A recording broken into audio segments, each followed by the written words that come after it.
بسم الله الرحمن الرحيم الحمد لله رب العالمين والصلاة والسلام على سيدنا محمد وعلى آله وصحبه أجمعين. In the name of Allah, the Beneficent, the Merciful, may Allah's peace and blessing be upon His last and final messenger Muhammad, his companions, his household, and all those who follow his teachings until the end of time. My dear sisters, I want to insist to use the word sister because the word sister means sisters in Islam. This includes your mother, your grandmother, your wife, your daughter, your granddaughter, and any other Muslim woman all around the world. So I don't see a reason after contemplation and deep thinking of actually saying my wives, my daughters, this is going to be a repetition as far as Islam is concerned. So I want to use my dear sisters as the basis for inshallah greeting between us. If you remember, yesterday we delved throughout on how to perform ablution. This is very, very important. Performance of ablution requires purified water. Water that has three qualities. Water that is odorless, it has no good smell or bad smell. Water that is colorless is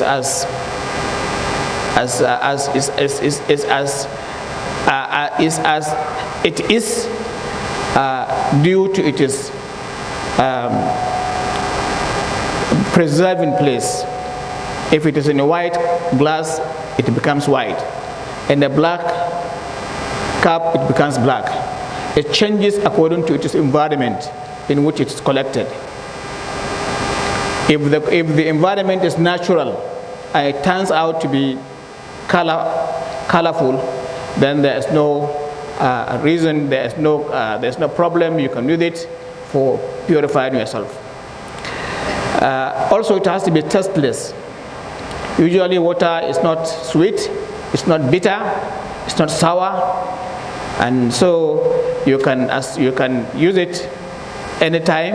Anybody can use it without showing on the face that he or she is using something that is not good of good taste. Therefore, if this water is having these qualities, then that water is capable of allowing you to use it for the performance of ablutions, including ritual bath. So I hope you have understood everything, and I hope there's no question. If there are questions or you want further explanations, you can write questions and send to us, and then we actually tackle that area which was not understood by you. Otherwise, we have to move forward on the next state of purification, and that is ghusl, taking bath. In Islam, there are 5 types of bath. 5 types that are compulsory. 1, bath after sexual intercourse by both the husband and the wife. 2, bath after completion at the end of menstrual blood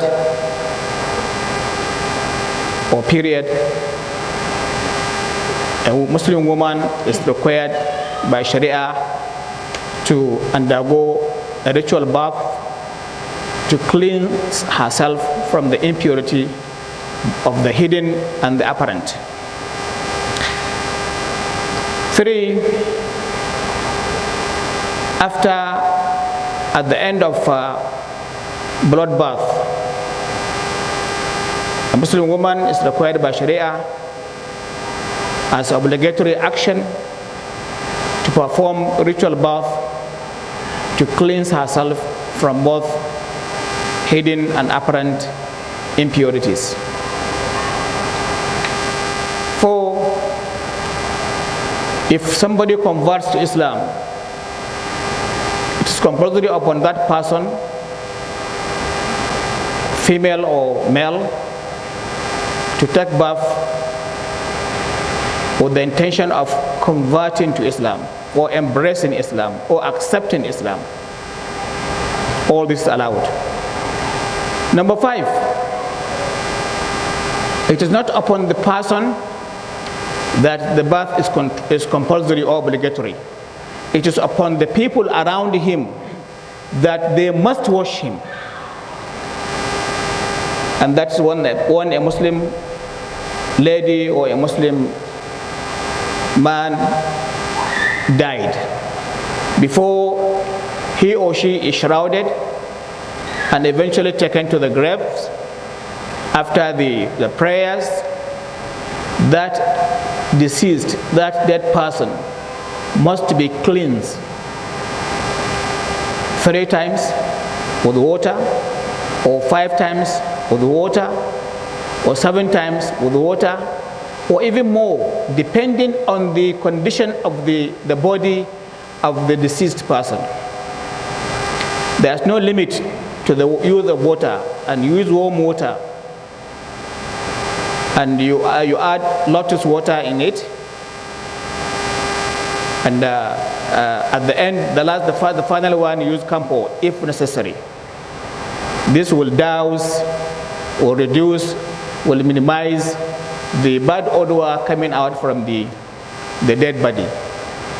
May Allah forgive us. These are the 5 ritual baths that are compulsory upon every Muslim. The rest are sunnah. Bathing for Eid al-Fitr or Eid al-Adha, bathing for Friday prayers, bathing for entering Mecca and Medina, or bathing for the person who is going for on the Arafat day. You are allowed to take that ritual bath. It's mustahab for somebody who is on Hajj. These are the different categories of bathing in Islam.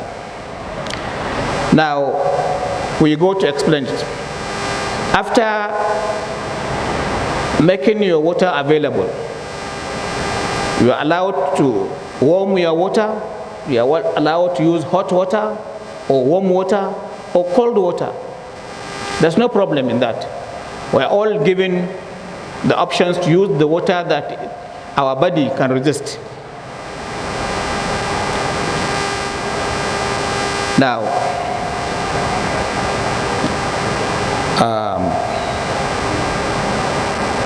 let me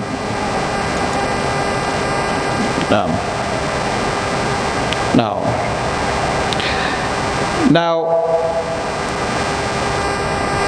this water, this bathing has pillars.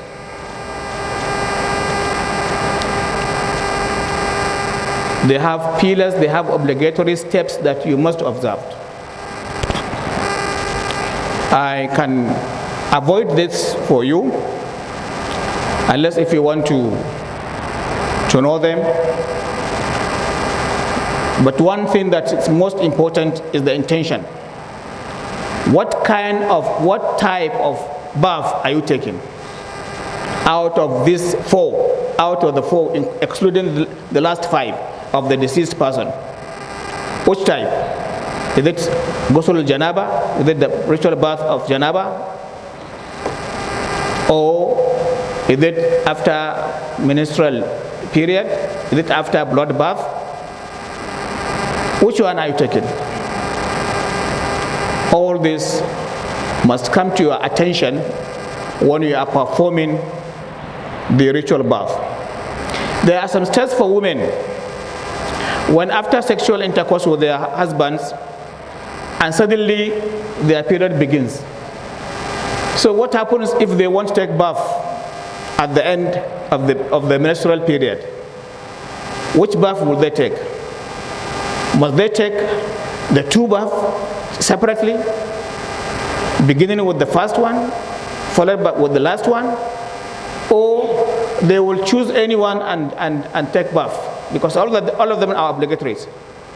Now the ruling in Islam is that if a woman experiences her menstrual period before she takes her sexual bath, after sexual bath, she has the option of taking any of the two. If she intends to cleanse herself from the janaba, that one suffices the khayda, the period.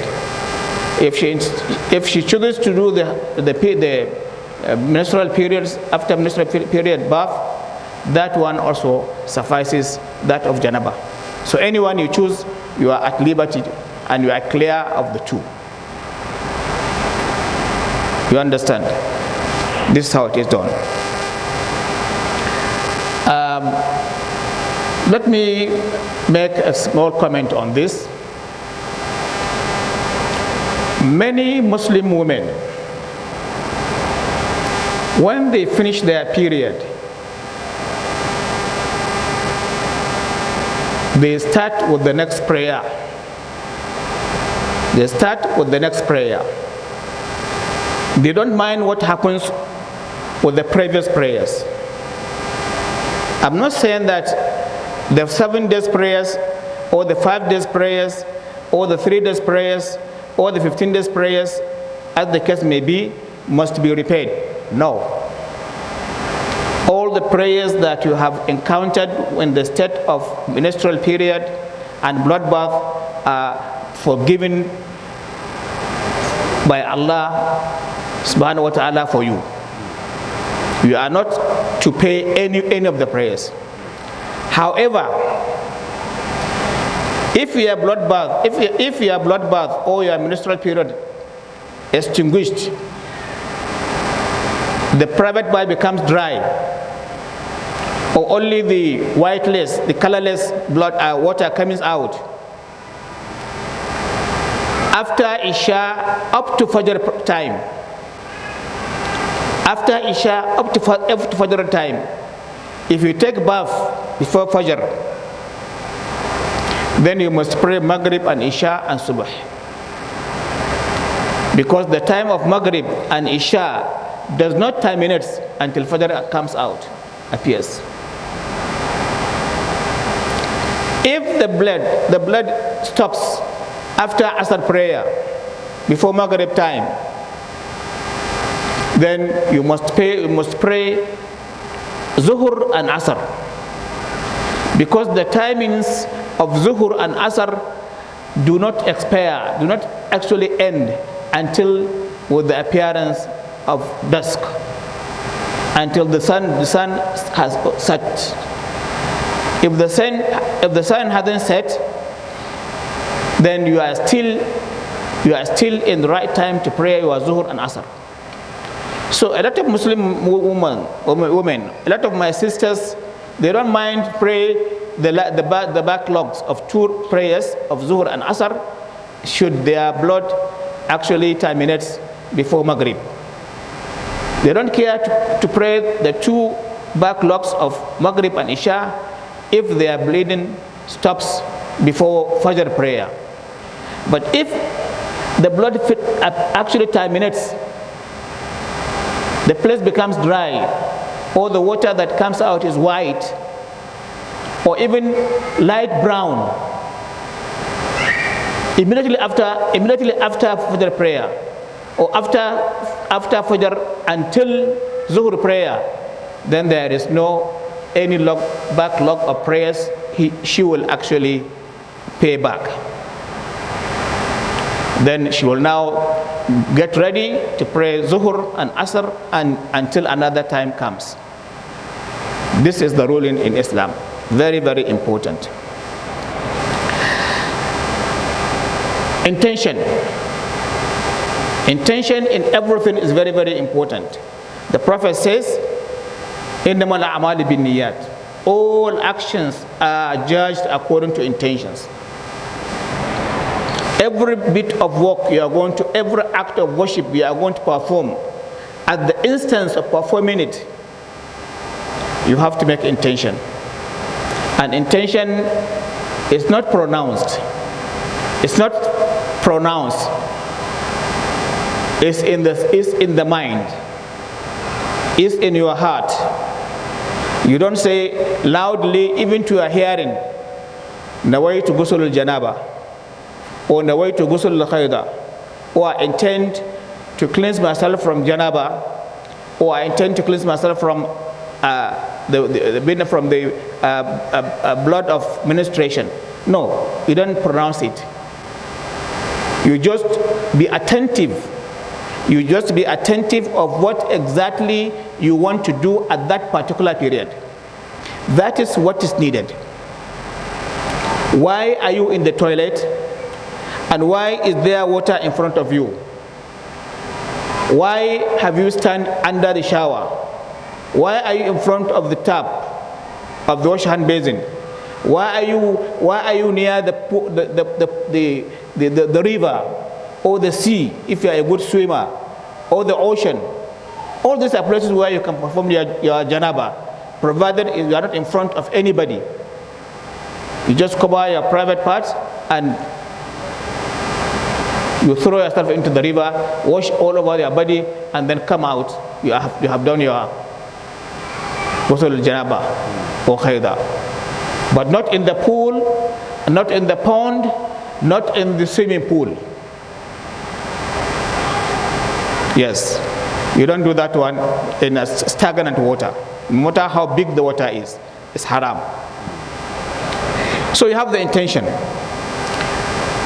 Number two, continuity with the remembrance and the capability. Meaning continuity is not to separate between washing some parts of the body and washing the rest within a given time frame. What it means is that when you start the bath, don't stop. Continue to the end. This is compulsory. Don't wash the face or the hand and then go and go to the kitchen and turn your frying, whatever you are frying, then come back, or test the soup and then come back, or go and answer your phone and then come back and continue with the bath. No. When you're going to start the business, stop until you finish it. Don't stop. One after the other. One after the other. Number three, you have to generalize the whole body with water. You have to wash the entire body with water, including your hair. Allah doesn't care how much money you've spent in doing your hair.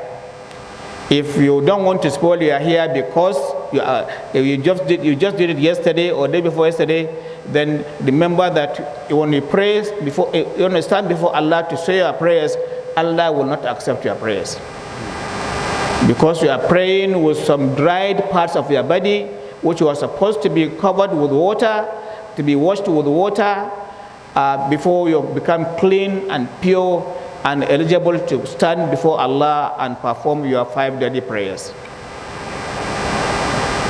And remember, the Prophet says, under every hair there's janab, there's impurity.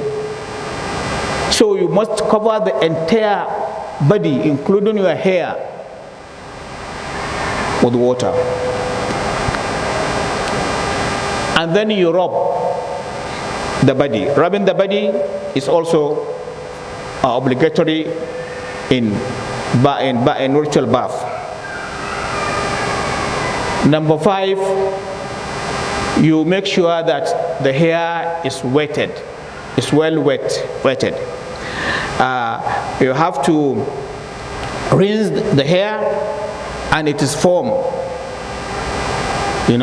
Therefore, every part of the hair must be covered with water. Now, if you do that, then you have performed your ablution. You have performed your ghusl al-janaba or ghusl al-khayda, ghusl al-nifas. You understand? Now, how do you do the bathing? I want to show you how to do the ritual bathing. Notwithstanding the different types of intentions. If you are in the toilet to perform ghusl al-janaba, this is how you're going to do it. Or to perform ghusl al-nifas, the blood after bath. This is how to do it. Or you have to perform ghusl al-khayda, the menstrual period, commencing the end of it. Now, how do you do it? The method is the same. The steps are the same. The process are the same. The only difference is the intention. So you don't have problem at all. When you enter the toilet, what you are going to do is you wash the major impurity on your body. How? You wash from the umbilical cord, from your umbilical cord to your knees. These are the usual parts that you have splashes either of blood or semen. So now when you take water in a cup, or you take water with your hand. Now, in this case, you have to wash your hands from the fingers, actually the core. You have to wash it. In English, there's no difference between this one and this here. They call it all elbow. Marafiq is also elbow in English, and core is also elbow in English. I don't know whether there's another one. It's my English that is not actually good enough to know the differences. But maybe doctors, orthopedic doctors, maybe they know all these things. Or even my daughter, or in the primary school, or my son in primary school, maybe they know parts of the human body, which we were not taught at that time when during my period. You know. Anyway, what I mean, you wash your hands 3 times, and wash one 3 times, and then dip your hand in the water and wash with the left hand your private part.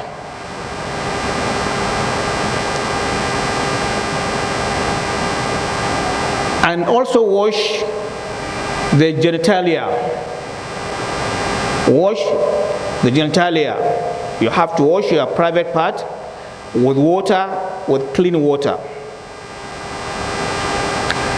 Or you can use soap to wash first, but this is not part of the ghusl janaba. It's just to make it easy for you to remove the impurities. You can use soap to do that, but when you are going to rinse the area, you must use pure water that is purified. Here in your water, you don't put lotus, you don't put scampo, you don't put nothing. You understand? Now, then wash your thighs. The 2 thighs, front and back, must be washed. You must also wash your buttocks. Sorry, in Islam there is no economy of truth. You have to say the truth as it is, so that we learn the real Islam. That is how the prophets taught us, and even his wives taught the Sahaba's wives. So everything is mentioned. Please bear with me. And also wash what is between the 2 thighs. Clean everything, wash with the water. Then when you have finished that one, from the umbilical cord to the thigh, to the knees, front and back and in betweens, and every corner and every neck and cranny of your body must have water.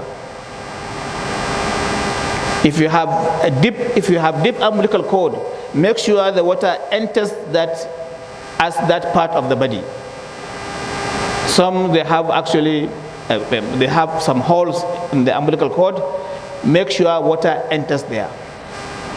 Every skin, every hair, every part, every neck, cranny must be wetted, must be washed. This is the rule. However,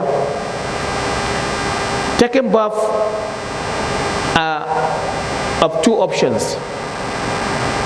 There is the minor and there is the major. There is a method of taking bath that is complete, and there is one that is skeletal. Now the only difference is if you take skeletal bath, you are free from impurity. But when you are going to pray, you must perform ablution. Then when you take the complete, the major, the main type of ritual bath, you now have to perform ablution before you ensue into performance of the ritual bath, after washing your private parts. And you have to be careful. After washing from your umbilical cord to your knees, your hand must not touch your private part again. Your hands, especially the inner hands, the palms, must not touch your private parts again. You can wash the thigh, you can wash the buttocks, you can wash the back, you can do, but no more of touching of the private parts again.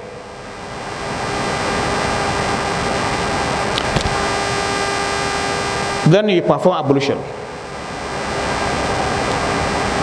You rinse your mouth one time. You inhale and sniff out water one time. You wash your face with the intention of this ablution is fard or nafila. One time.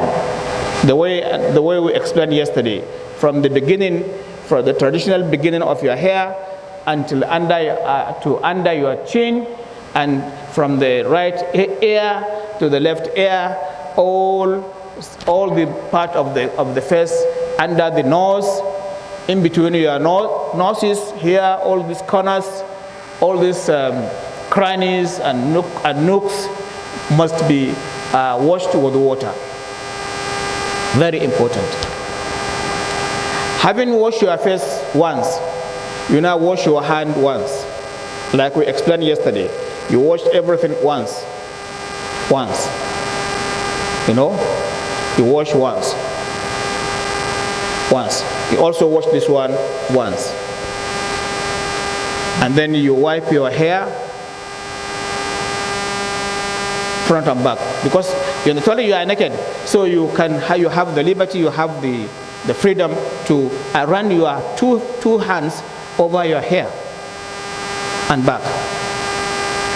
Then you also take another water, also rinse and clean the inner part of your ear and the outside part of your ear. When you have done this, then leave the washing of the feet until at the end of the bath. Then take water either in your hand and lift your hair and hold it upstairs, and then put small water and hit your head so that those weight will reach the scalp of your head. The scalp should be weighted moderately, because there what's called pores.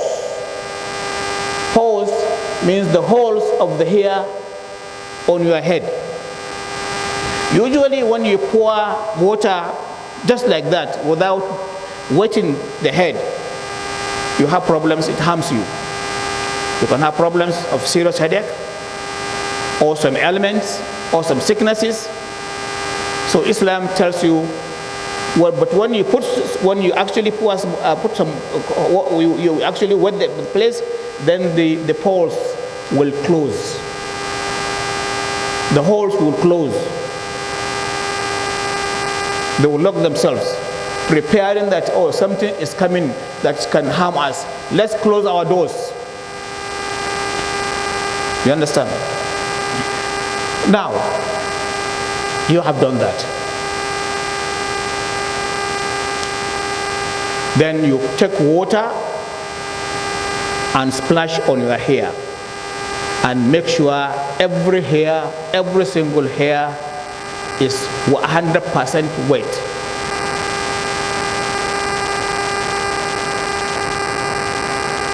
Such that water will be dripping from your hair. Oh, that's okay. You can do that 1 time, 2 times, 3 times, and even more. If you are going to take your bath under shower after performing the ablution, you are free to do that. You're welcome. You're welcome. If you are in the village and you are alone in the bush, you can swim in the river. You can swim in the sea. You can swim in the ocean. You know, dive into the water, wash your body all over, right hand, leg, everywhere, and you are free. You have done your performance ablution. Then come out and wash your legs like you are washing for ablution, the final part of ablution. Now you are free, you are clean, you are pure, you are ready spiritually to stand before Allah and say Allahu Akbar. Now, having wetted your body, then you wash your face and the back of your neck, you know, the back of your head, everywhere, under your everything, and then you start with the right part of the body to make sure that everywhere is wetted. You wash. After washing the right parts, then you now wash the left parts. Now you are rubbing the body. We must rub the body, because rubbing the body at dalk is compulsory. You rub the body so that water will enter in between the small holes on your body.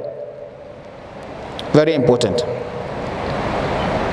Don't just pour water and say you have to rub your hands as to all the parts that your hands can reach. If you have short hands, then you can use towel. Wet the towel and then rub it behind you. Rub it behind you. Or call your husband and say, please rub my back, my hand can't reach. And he will do that for you. Or the husband will call his wife and say, please rub my back. Because it's allowed in Islam to bath along with your husband together in the toilet. Because you are free to look at any part of your husband's body. You are free. You understand? So there's nothing haram for you to look at your husband.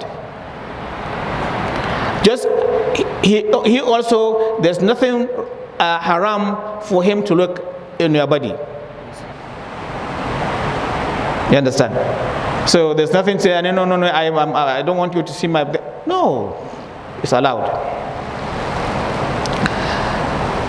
Now, you wash every part, then at the end of the bath, you wash your legs, like we said, as though you are washing your legs after and the process of ablution.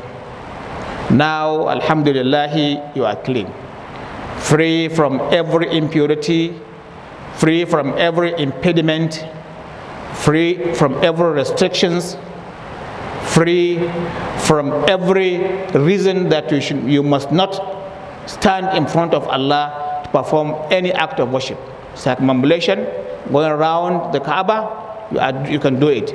Taking the Quran with your hands is allowed. Saying prayers of any type is allowed. Whether nafila or fard, compulsory or obligatory or recommendable or voluntary, you are all allowed to do that. And the more you keep your ablution, the more you are categorized as a true believer. The more you live in clean state, the more you are loved and liked by Allah subhanahu wa ta'ala. This is it. Then the incomplete, no ablution. The incomplete, no ablution. The same process, but no ablution. Do you understand me? Now, if you have any question on this aspect, please, let's see the question tomorrow. Then another type of purification is tayammum. Tayammum is sand ablution. Sand ablution is very, very important. It's very, very important, but has so many complications more than ablution, has so many conditions more than ghusl, has so many fractions, has so many details, because you are going to be enjoying a very exceptional privilege from Allah to allow you to pray, to allow you to circumambulate, to allow you to read the Holy Quran, to allow you to go closer to Allah subhanahu wa ta'ala. So there are many technical aspects of tayammum. It's more than actually rubbing the face and the hands. No, it's more than that. I will take you using the simplest method for you to understand, because it is compulsory upon every Muslim, female and male, to know how to perform tayammum. Because definitely in your lifetime you will need this tayammum, or somebody close to you will need this tayammum, so you teach him or teach her. You must learn it. It's compulsory. There are many instances where you require this and you will need this. It's a knowledge that you keep for the bad days, especially when you are traveling, especially when you are sick, you have serious illness, especially when you are even in good condition. But the time of prayer will pass. The end of the prayer time will pass. The sun will set. The Fajr will appear. So these are periods where you need tayammum. Let's see them in smaller details. Let's see them in smaller details. I'm not going to be so explicit like I did with the bath, but if you understand, and I will also demonstrate for you practically, because it's something I can do in front of you and something I can do so that our followers and the Muslims around the world will actually benefit, inshallah. Now,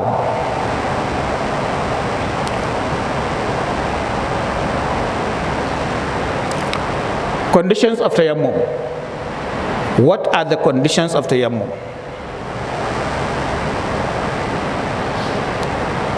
There are three conditions of tayammum. You understand? Now, tayammum or sand ablution has the same conditions for ablution. What makes you perform ablution? It's what makes you perform sand ablution. But there's one thing that is different, is actually a distinguishing factor between ablution and tayammum. Ablution, you can perform ablution from your home, come out with it, pray your zuhur in your office, your asr in your office, with what? With one ablution, if nothing breaks them. But in tayammum, you can't perform tayammum now and then after 1 hour or 10 minutes or 15 minutes or 2 hours or 3 hours or the whole day with one tayammum. No. The timing for that prayer must enter. The timing must enter. Like maybe in this mosque, they are called prayers quarter to 1, quarter to the period of Salat. So you don't perform ablution and wait for 15 minutes. No. You are not allowed. Only ablution can do that for you. At tayammum, as soon as the imam, maybe remain 1 minute for the imam to enter, that's when you are going to perform your ablution and join the imam. If you are alone going to say your prayers, then when it is exactly the time of prayers, then that's when you're going to perform your ablution, tayammum, and then start your prayers. And the moment you say As-salaam alaikum or As-salaam alaikum wa rahmatullah, As-salaam alaikum wa rahmatullah, the ablution, that tayammum has broken, has expired.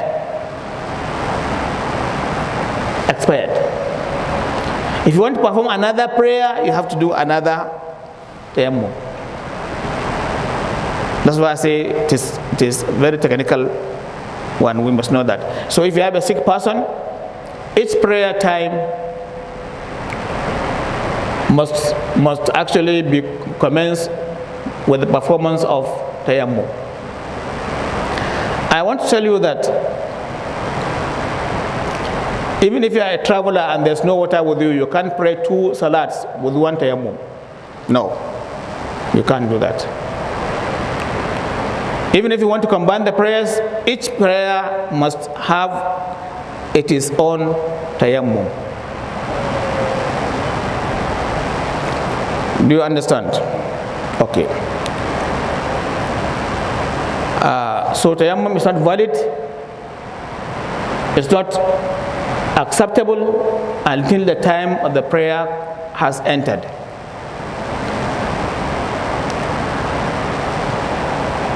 Who are those who are entitled to perform tayammum? Not just any Muslim.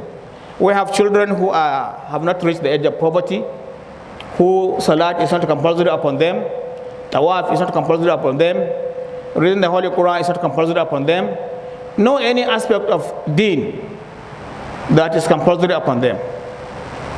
So you must be a matured person before you are allowed to perform tayammum. Children don't perform tayammum to say their prayers. No, they are exempted. Or may Allah forbid bad things. Somebody is motionless. Somebody is suffering from paralysis. You can't do the hand. You can't. So the ability to use your hands, the ability to perform the tayammum is another condition that is obligatory. If you can't perform the tayammum, then ablution, if the hands, the limbs are not wounded, are not actually exposed to danger, will not increase your sickness.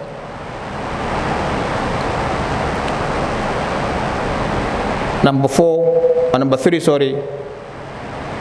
there must be reason why you are going to perform the sand ablution.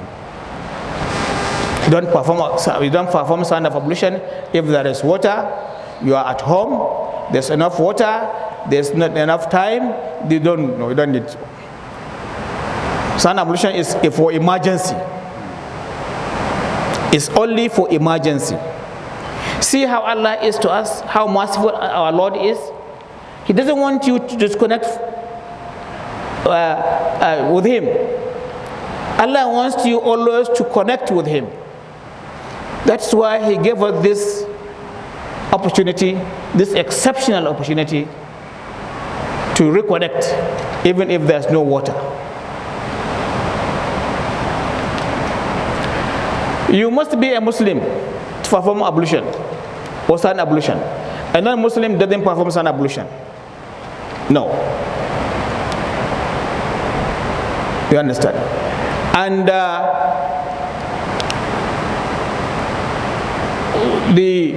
there must be a reason why, if you use water, your illness will increase or your condition will deteriorate. You understand? These are reasons. And you must be sensible. A mad person, a crazy person, a person who is suffering from mental illness, no need for him to perform sand ablution. Because there's nothing compulsory upon him as Muslim to perform prayers or to fast. And a Muslim woman, if she is in her state of impurity, she is actually in her state of menstrual period or bloodbath period, there is also no tayammum for her to do anything. She can't say, let me do tayammum and take Quran, or read Quran, or pray 2 rak'ahs, or this or that. No, everything has been given, actually everything has been given to her as holiday. Everything has been given to her as holiday. And it is compulsory upon you if there is sand. If you are in America in a 5-star hotel, where can you get sand? Outside there's no sand, you can't see sand. If you are in China, where can you sand? Unless if you are in the villages. So if you know you are going to a country where it's too cold, carry your stone, a plate of stone, and put in your bag. If there's no electricity or fire to warm your water, then you can use that slate. You see how Islam is? Because you're not allowed to perform a sand ablution on this kind of surfaces, marbles, cemented surfaces, plaster surfaces, painted surfaces. All these are not allowed for sand ablution. Or take some sand, clean sand, and put in a leather bag and put in your bag. If somebody is sick in the hospital, bring that for him. Spread the sand for him or for her, and let her perform the ablution. Sand ablution is allowed. Also, you must not be sleepy. You must not be drowsy. You must not be actually headless. You must know what you are doing. You must know what you are doing. Then entry of time, the time must be permissible for you to perform your ablution.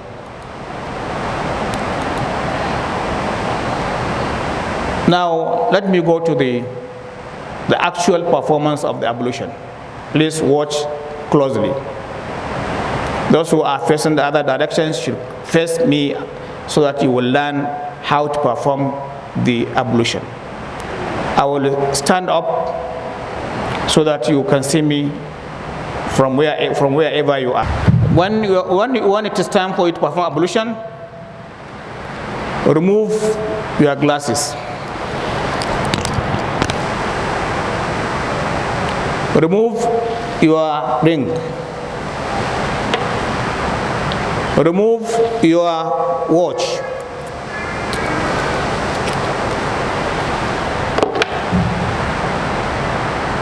My hands is natural, is as free as anything. So what are you going to do?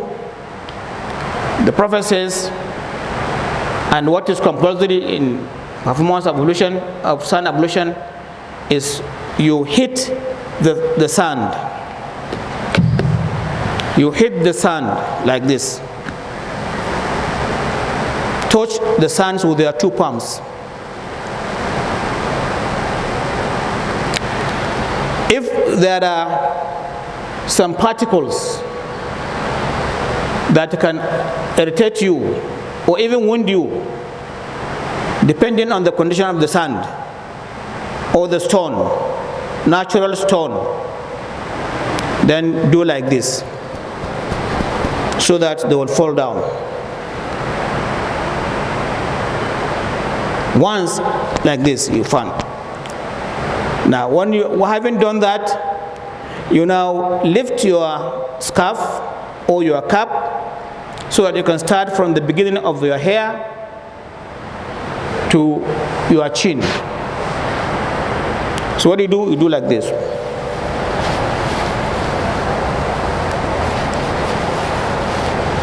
Make sure your hand covers every part of your face, just like as if you are washing with water. From the right ear to the left ear, from the beginning of the hair down to your chin. Then you come like this. You look at my hands. You do like this, not like this. You do like this. Then don't do like this, open. You curve it like this. Then you come here and puff and do like this. To the first elbow, you understand? Then you also turn like this and do like this to the first elbow, Then you do like this and do like this. This is, you are finished. It's as easy as ABC. It's not difficult. But many Muslims don't know how. Not only my dear sisters, but even the males around the world, they don't know how to perform tayammum. It is terribly unfortunate. This is fard. You have finished. However, in the Maliki school of law, there is second touching of the sand. This is not farilla, it's not compulsory, it's not obligatory, it's only sunnah. If you like, you can do it. If you don't like, leave it. If you like, you can go like this, and then do like this, and do like this. Do like this, and do like this. For the second touching of the sand. But the first one suffices. So whichever you want, you can go ahead. May Allah make it easy for us. This is how to perform sand ablution. Okay, you can read the verse for us.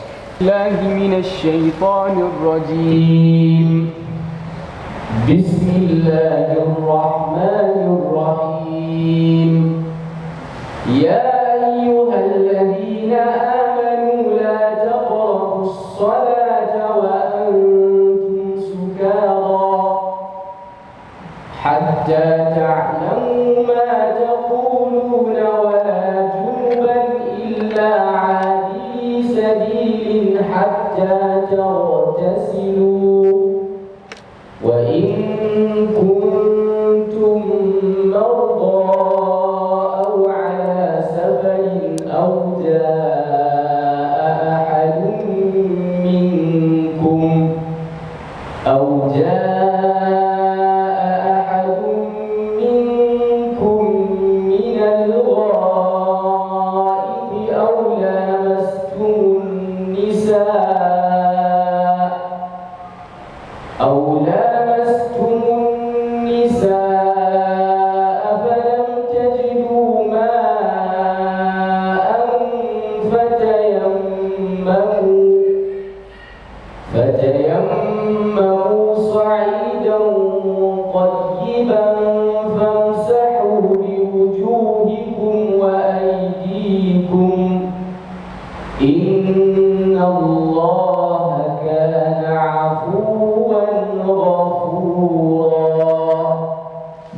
the reason why we do.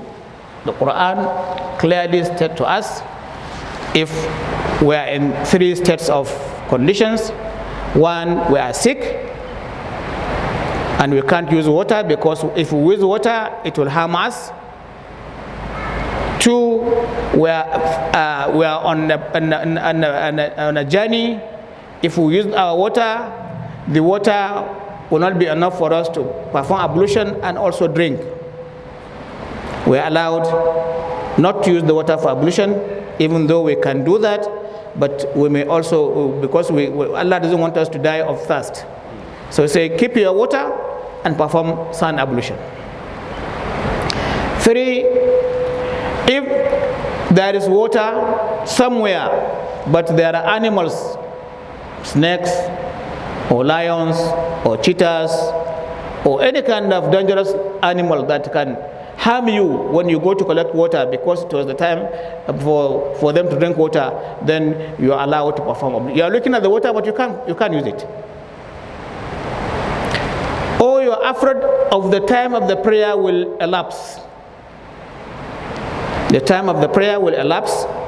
If you say you are going to perform ablution, washing the head, washing the hand, washing the feet, rubbing on the head, sniffing of the water, all these processes will take more than 1 minute. And you have only 1 minute, 1.5 minutes for the time to elapse of the prayer. Then don't perform ablution, perform tayammum. This is to show us that even now we must have sand in our homes. There shouldn't be any Muslim home that is devoid of ready-made sand for sand ablution, even if the whole family, members of the family, are well and hearty. Anything can happen because of this kind of conditions. You understand? Also, if you say you are going to perform ablution and you have some valuable things, you are maybe guarding somebody's properties. If you leave to go and pray or to perform ablution, somebody will come and snatch those valuable things. Perform sand ablution and say your prayers. So you can stand and guard your wealth, and you are free to perform sand ablution. These are the conditions that one is allowed to perform sand ablutions, inshallah ta'ala, under such circumstances. We've come to the end of today's lesson.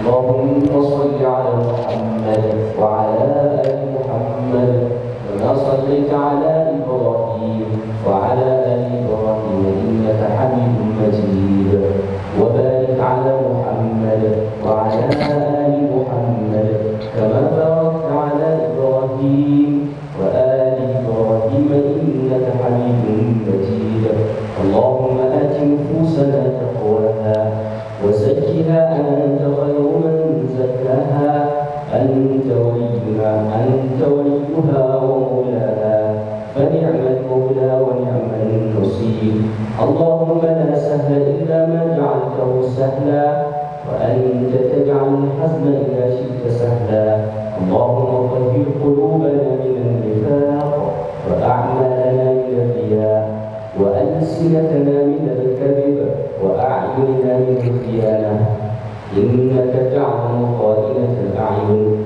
وما تخفي الصدور وصل اللهم وسلم على نبينا محمد وعلى آله وصحبه أجمعين سبحان ربك رب العزة عما